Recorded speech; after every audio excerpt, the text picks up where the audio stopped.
Decomposition by Zulfikar Ghose. Zulfikar Ghose's 1967 poem Decomposition describes a photograph that the speaker once took of a sleeping beggar on the streets of Bombay, modern-day Mumbai.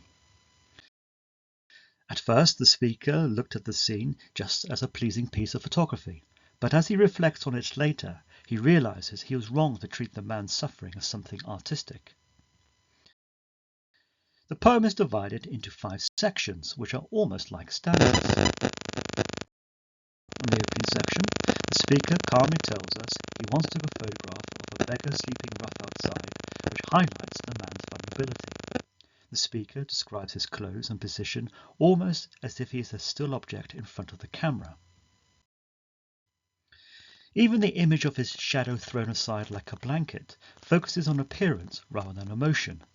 At this stage, the speaker seems detached. He is looking, but not really seeing the human being in front of him. This dehumanizing attitude continues in the second section with the metaphors that present part of his body blending into the pavement. Ghose also includes insects, ants and flies, moving freely across the beggar's limbs. This makes it appear as though his body is already literally decomposing. Furthermore, the phrase brainwashed by the sun into exhaustion suggests extreme poverty and a sense of oblivion.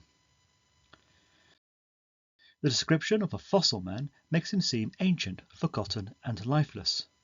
Ghose is conveying how society has allowed this man to fade away, both physically and in people's minds. Society's apathy is reinforced in the next section with the introduction of a crowd behind the beggar. They are momentarily distracted by a street performer, but are completely indifferent to the suffering man lying nearby. This contrast highlights how society prioritizes entertainment over compassion. Because scenes like this are so common in the city, people no longer react. Their lack of concern mirrors the poet's own earlier lack of empathy, indicating that this is a widespread social problem. In the fourth section, the speaker begins to reflect on his earlier insensitivity and lack of awareness. He admits that he once thought the photograph was a good composition, demonstrating how he used to prioritize artistic value over human life. He even gave the picture a thoughtless title of "The Man in the Street." Whilst this does describe the man literally, it overlooks his individuality.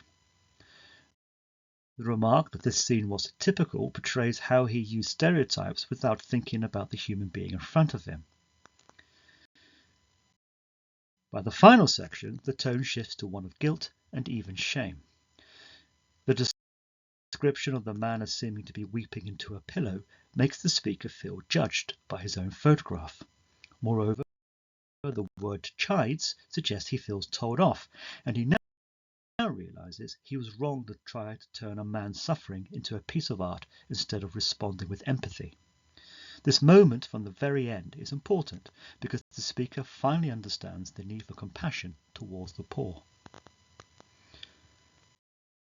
Overall, the poem explores poverty, human suffering, and the danger of becoming indifferent to others' pain.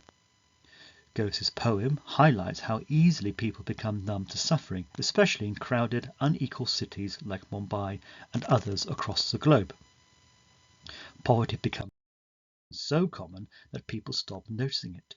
The poem warns us about the danger of treating human lives as scenery or artistic subjects rather than recognizing their dignity. It also suggests that individuals, including the speaker, must reflect on their own behavior. The poem encourages readers to question how they react when they see poverty. Do they look away, or do they truly see the person experiencing it? The ethical dilemma the speaker faces with his photograph is mirrored by the war photographer in Caroline Duffy's poem. In that poem, the war photographer wrestles with the reality that he's earning a living from other people's suffering, and that wider society is indifferent to the realities of war he captures in his images. Decomposition also links with Seamus Heaney's Blackberry Picking in its exploration of the fragility and vulnerability of life. Both poems contain a moment of self-realization from the speakers